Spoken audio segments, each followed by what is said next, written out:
اعوذ باللہ من الشیطان الرجیم بسم اللہ الرحمن الرحیم السلام علیکم۔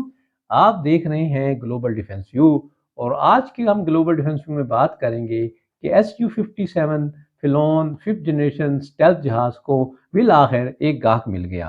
یہ گاہک کون ہے؟ تو آج ہم اس گاہک کے حوالے سے کرتے ہیں بات اور شروع کرتے ہیں آج کا پروگرام۔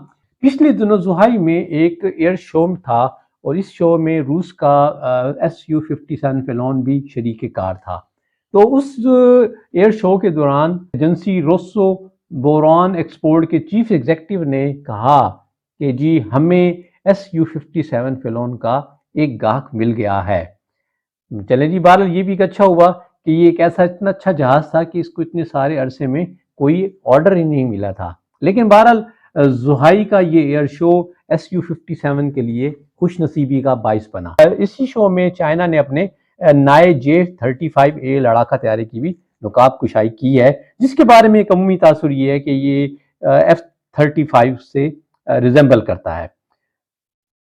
اس شو میں SU-57 اسٹیٹک ڈسپلے پہ تھا، تو اس حوالے سے چینی ناظرین نے اس پر بڑی تنقید کی۔ بہرحال روسو بوران ایکسپورٹ کے چیف ایگزیکٹو کا یہ اعلان تو بہرحال اس حوالے سے معنی خیز ہے کہ جب ظاہر ہے کہ ایک ادارے کا سربراہ یہ کہہ رہا ہے کہ انہیں برآمدی آرڈر ملا ہے، لیکن اس حوالے سے بہرحال انہوں نے کوئی تفصیل نہیں بتائی کہ کس ملک نے یہ خرید آرڈر دیا ہے، اس میں کتنے یونٹ کا ہے اور یہ کب تک جو ہے اس کی ترسیل ممکن ہوگی۔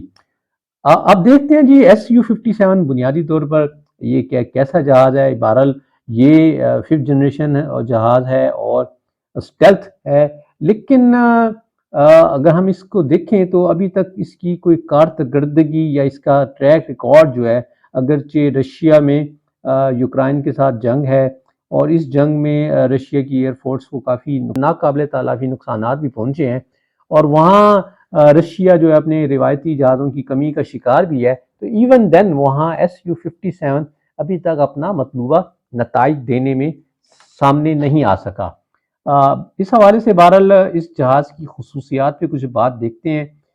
SU-57 میں ابھی تک مطلوبہ اسٹیلتھ آپٹیمائز اسٹیرن AL-51 انجن نصب نہیں ہے، بلکہ یہ ابھی تک پرانے اسٹیرن AL-31 انجنوں کے ساتھ چل رہا ہے، جو SU-27 فلانکر جیسے غیر مولک طیاروں کو طاقت دینے کے لیے استعمال ہوئے تھے۔ روس نے اب تک SU-57 کے قلیل تعداد میں طیارے تیار کیے ہیں، اور اگرچہ یہ طیارے یوکرائن وار میں استعمال تو ہوئے ہیں، لیکن انہیں بڑے محتاط طریقے سے اور خطرے کے زون سے دور استعمال کیا گیا ہے۔ مطلب وہ کہتے ہیں کہ جب SU-57 پرواز کرتا ہے تو اس کے ساتھ SU-34 یا SU-35 بھی ہوتے ہیں۔ SU-57 کے اسٹیلتھ لڑاکا طیارے کا کردار ادا کرنے کی تاحال کوئی اطلاع نہیں ملی ہے کہ وہ جو دشمن کے فضائی دفاع میں دراندازی کرتا ہو۔ اس کے بجائے SU-57 کی طرف سے اب تک جو قابل ذکر واقعہ ہے کہ جب اس نے اپنی سراغ خراب سکوئی S-70 رائل ونگ مین ڈرون کو مار گرایا۔ باقی اس جنگ میں SU-57 نے کوئی قابل ذکر پیش رفت نہیں کی۔ SU-57 پہلی بار 2010 میں سامنے آیا تھا۔ قابل SU-57 کے صرف چند درجن ہی سیریل پروڈکشن میں سامنے آئے ہیں۔ ہم بات کرتے ہیں کہ وہ پرسرار گاہک کون ہے، اور اس پرسرار گاہک کی راہ میں ہے کاسٹا، یعنی CAATSA کے نام سے پڑھا جاتا ہے، یعنی countering America's adversaries through sanction act.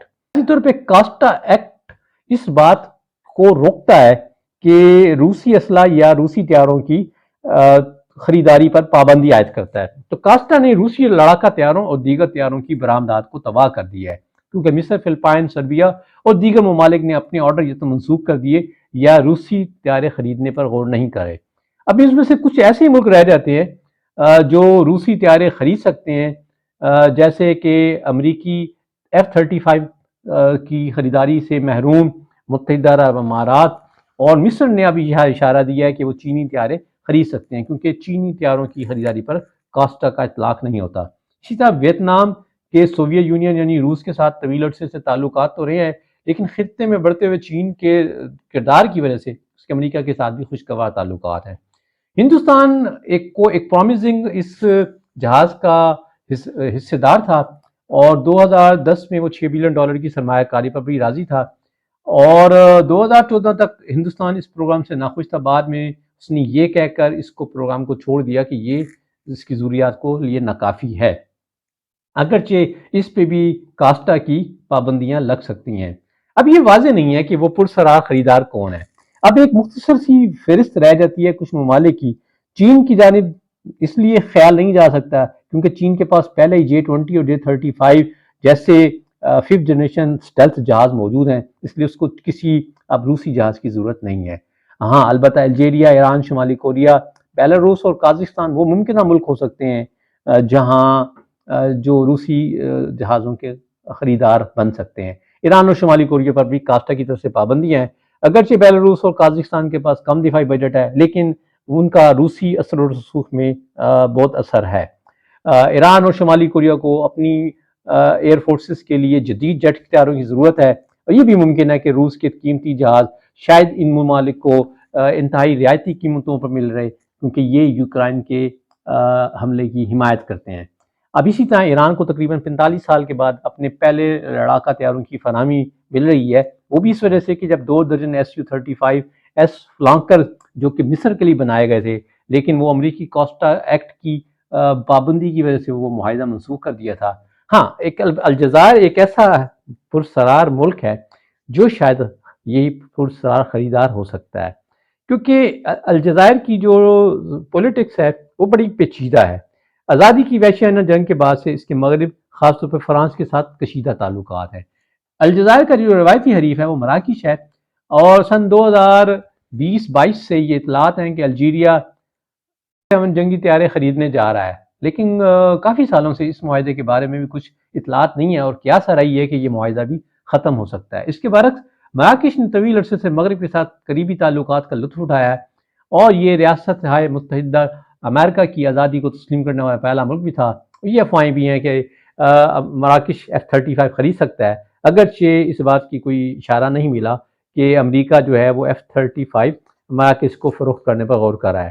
مراکش کے پاس جو اس وقت F-16 کے جدید ترین بلاک 70-72 وائپرز ہیں جس سے اپنی صلاحیتوں کو بہتر بنا رہا ہے۔ مغرب میں شائع ہونے والے ایک مضمون میں بھی کہا گیا تھا کہ مراکش کی جانب سے F-35 طیارے خریدنے سے الجزائر کے ساتھ کشیدگی میں اضافہ بھی ہوگا اور اس سے جنگ بھی چھڑ سکتی ہے۔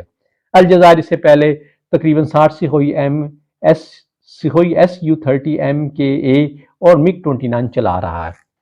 اگرچہ F-35 اور Su-57 کے درمیان کوئی تقابل تو نہیں ہے، لیکن Su-57 اپنی تمام تر خامیوں کے باوجود الجیریا کے وراثتی MiG-29 اور Su-30 کی صلاحیتوں کے لحاظ سے ایک بہت بڑا جمپ ہوگا۔ ایویشن ویک کی رپورٹ کے مطابق ماسکو میں قائم ایک غیر سرکاری دفاعی think tank centre for analysis of strategies and technologies کے سربراہ ارسلان پکوف اس بات سے اتفاق کرتے ہیں کہ الجیریا ممکنہ طور پر پرسرار خریدار ہے۔ یہ تھا آج کا ویلاگ، امید ہے آپ کو پسند آئے گا۔ خوش رہیں۔